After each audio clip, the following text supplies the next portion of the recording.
Hello, नमस्ते। उम्मीद करता हूँ आप सभी स्वस्थ होंगे, मस्त होंगे, पढ़ाई में पूरी तरीके से मशगूल और मस्त होंगे। वीडियो आने में लेट हो रही थी, किसी कारणवश मैं वीडियो अपलोड नहीं कर पा रहा था, ठीक है?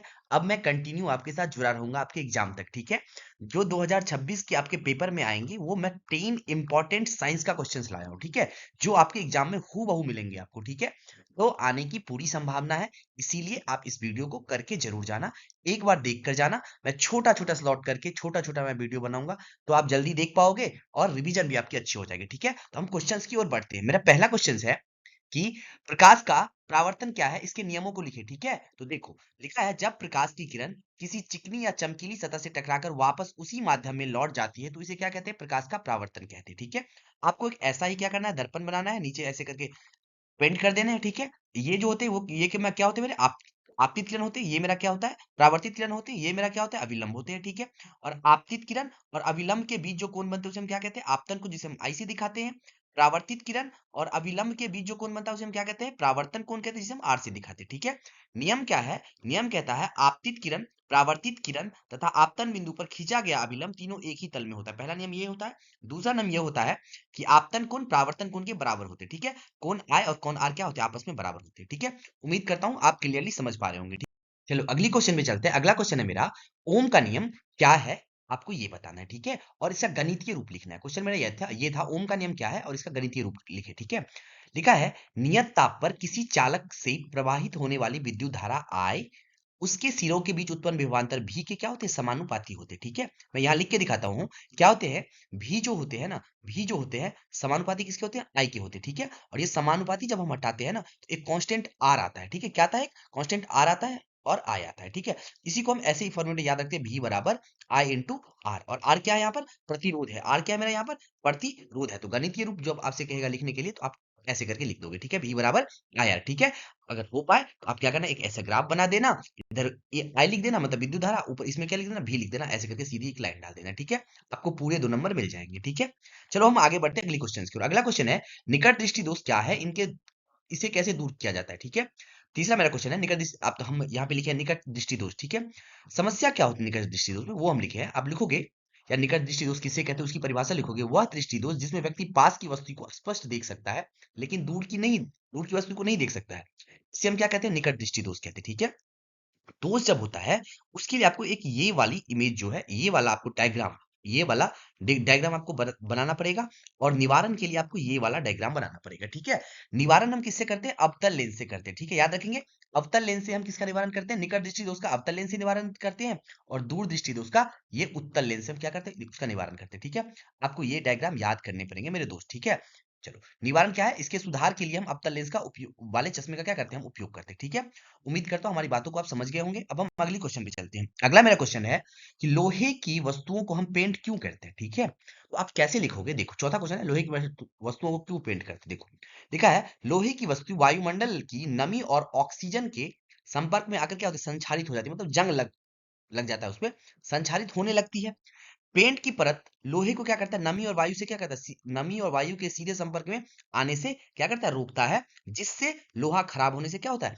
बच जाता है। मैंने पॉइंट वाइज लिखा है, ये हमको नंबर अच्छे देंगे, ठीक है? अगर आप इसे दूसरे तरीके से भी लिख सकते हो तो लिख देना आप, ठीक है? लेकिन ये बहुत ही अच्छे हैं, ठीक है? इसीलिए आप ये लिखना, ठीक है? अब हम आगे बढ़ते हैं अगली क्वेश्चन की ओर। अगला मेरा क्वेश्चन है साबुन और अपमार्जक में आपको अंतर बता दें, ठीक है? यहाँ पे हमने शॉर्ट में लिखा है जो आपको जल्दी याद करने में मदद मिलेगा। यहाँ हमने लॉन्ग लॉन्ग में लिखा है। आप लिखोगे कैसे? साबुन और अपमार्जक में निम्नलिखित अंतर है। एक साइड ऐसे साबुन बना दोगे, एक साइड ऐसे आप क्या बना दोगे? अपमार्जक बना दोगे, ठीक है? अपमार्जक बना दोगे, ठीक है? आप इसमें साबुन वाले में लिखोगे या उच्च वसीय अम्लों के सोडियम या पोटासियम लवण होते हैं, ठीक है? इसमें अपमार्जक में लिखो ये लंबी श्रृंखला वाले बेंजीन सल्फोनिक अम्ल के सोडियम लवण होते हैं, ठीक है? इसमें लिखोगे यह केवल मृदा जल, जिसे हम कहते हैं मीठे पानी में प्रवाहित सफाई करता है, या मृदा और कठोर दोनों में प्रवाहित होकर सफाई करता है, ठीक है? सफाई करता है। और लिखना कठोर जल में यह कम झाग देता है और लघु घुलनशील दही जैसा पदार्थ बनाता है। लेकिन यह क्या है? अब बार्जर क्या है? यह ठोस जल में भी प्रचुर मात्रा में झाग देता है, ठीक है? और लिखना, अगर लिखोगे इसकी सफाई करने में की शक्ति अपमार्जक की तुलना में क्या होती है? कम होती है। इसकी सफाई करने की शक्ति अपमार्जक की तीव्र और क्या होती है? अधिक होती है, ठीक है? साबुन की तुलना में क्या होती है? अधिक होती है, ठीक है?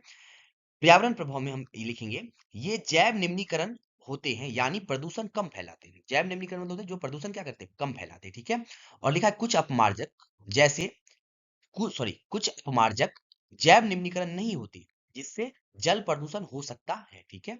अगला है, इसमें वनस्पति तेल या जंतु वसा से बनता है, ठीक है। स्रोत मतलब कहाँ से साबुन बनते हैं, वनस्पति तेल और जंतु वसा से बनाए जाते हैं। लिखा है इसमें मुख्य रूप से कोयले या पेट्रोलियम के हाइड्रोकार्बन से बनाया जाता है, ठीक है। तो ये आपको 5 नंबर में आपको इस टाइप से लिखने पड़ेंगे, ठीक है। एक साइड साबुन, एक साइड अपमार्जक, ठीक है। लेकिन 2 नंबर में लिखने हैं आपको, तो 2 3 जो भी आपको याद रहे आप लिख दोगे इसे, ठीक है। तो यहाँ हमने शॉर्ट में लिखा है, आप इसे भी एक बार क्या करना मेरे दोस्त, पढ़ लेना, ठीक है। अब हम आगे बढ़ते हैं, ठीक है, अगले क्वेश्चन पे। मैं उम्मीद करता हूँ आपको ये डिजाइन अच्छे लग रहे होंगे, जो हमने एआई से कन्वर्ट करवाए हैं, ठीक है। एआई से हमने क्रिएट करवाया है, इसे आपको अच्छे लग रहे होंगे, ठीक है। चलो हम आगे बढ़ते हैं। अगला मेरा है, उभयधर्मी ऑक्साइड किसे कहते हैं या क्या है। तो उसके परिभाषा में ऐसे लिखोगे, ऐसी धातु के ऑक्साइड जो अम्ल और क्षार दोनों के साथ अभिक्रिया करके लवण और जल बनाते हैं, उसे क्या कहते हैं, उभयधर्मी ऑक्साइड कहते हैं, ठीक है। एग्जाम्पल में याद रखोगे, Al2O3, जिसे हम क्या कहते हैं, एल्यूमिनियम ऑक्साइड। और ZnO मतलब उसे हम क्या कहते हैं, जिंक ऑक्साइड, ठीक है। उम्मीद करता हूँ आप समझ गए होंगे मेरे भाई, ठीक है। उम्मीद करता हूँ अच्छे लग रहे होंगे आपको, है ना। ये बहुत ही इंपॉर्टेंट क्वेश्चन हमने 10 लाए हैं, ठीक है। तो आप प्लीज इसे जरूर देख कर जाना, आपको एग्जाम में जरूर क्वेश्चन यहाँ से आएंगे, ठीक है। अब हम आगे बढ़ते हैं अगली क्वेश्चन की ओर। अगला मेरा क्वेश्चन है, एथिल एल्कोहल के उपयोग लिखे, ठीक है। तो अब पहला उपयोग औषधि में इसका उपयोग किया जाता है, दूसरा ईंधन और विलायक में किया जाता है, लेकिन उसके आगे आपको लिखना कैसे, ये देखो। देखा, इसका उपयोग किंचन आयोडीन, कफ सिरप आदि आदि बनाने में किया जाता है, ठीक है। पहला उपयोग में लिखोगे, दूसरा में लिखोगे, इसका उपयोग ईंधन के रूप में और प्रयोगशाला में विलायक के रूप में किया जाता है, ठीक है।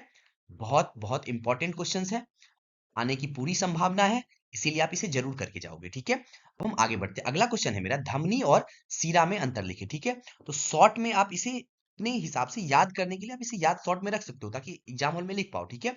ये जो हमने अंतर दिया है, ये 5 नंबर के हिसाब से दिया है, ठीक है। अगर आपको 2 नंबर के लिए बोले तो 2 या 3 डाल दो उसमें, ठीक है। धमनी एक साइड लिख दोगे, एक साइड ऐसे ही सीधा लिख दोगे, ठीक है। बीच में ऐसे ही क्या करोगे आप, एक लाइन डाल दोगे, ठीक है।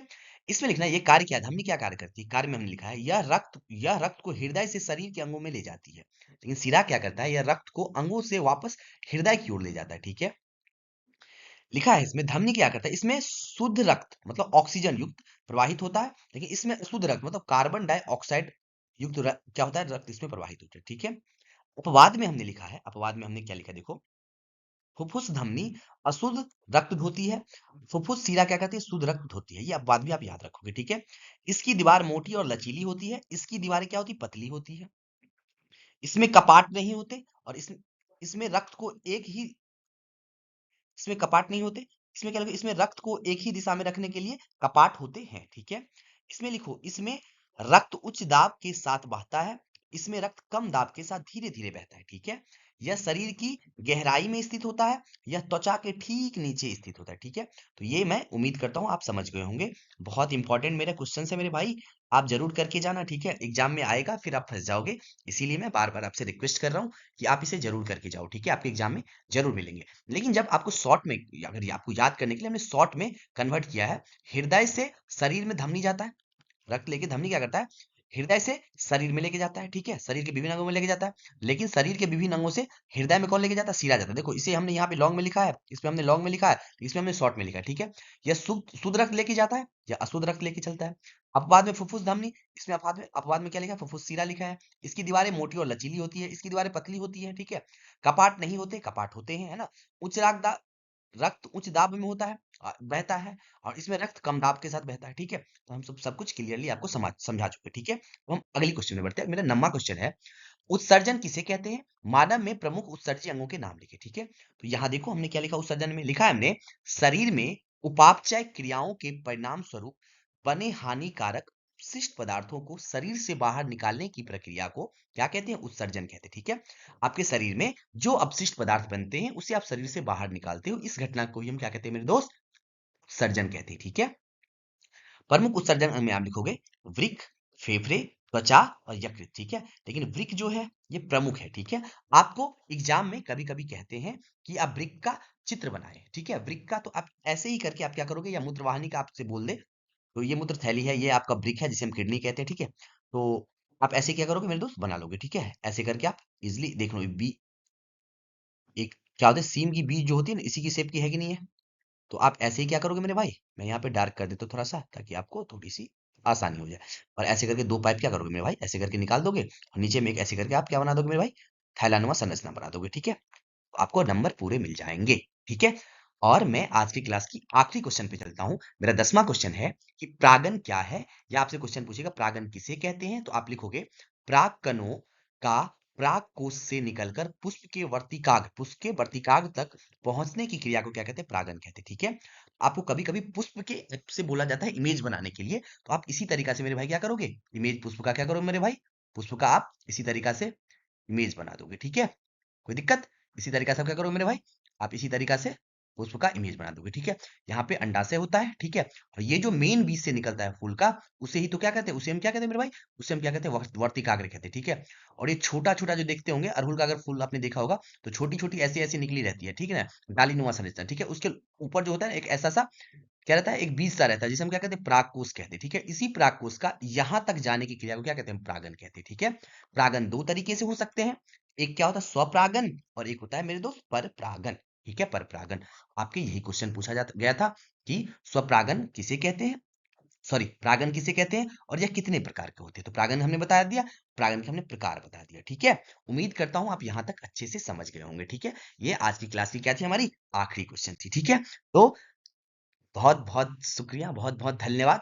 आप पूरी वीडियो देखे होंगे, ठीक है, जो आपके एग्जाम में हूबहू आएंगे, इसीलिए प्लीज मेरे दोस्त इसे आप पूरा देखना, ठीक है। मैं छोटा छोटा वीडियो लाऊंगा जो आपके एग्जाम में हेल्पफुल हो, और आप जल्दी आप इसे देख पाओ, ठीक है। तो मिलते हैं हम अगली वीडियो में, तब तक के लिए धन्यवाद। खुश रहे, मुस्कुराते रहे, लेकिन आप हमें कमेंट करके जरूर बताना कि आपको हमारी वीडियो कैसी लगती है, इसमें कुछ इंप्रूव की आवश्यकताएं हैं आपको, या कुछ ऐसा कोई टॉपिक, तो आप हमें जरूर सजेस्ट करना, मैं आपको उसके ऊपर वीडियो बना के जरूर दूंगा, ठीक है। तो मिलते हैं हम कल अगली वीडियो के साथ, तब तक के लिए धन्यवाद, खुश रहे, मुस्कुराते रहे।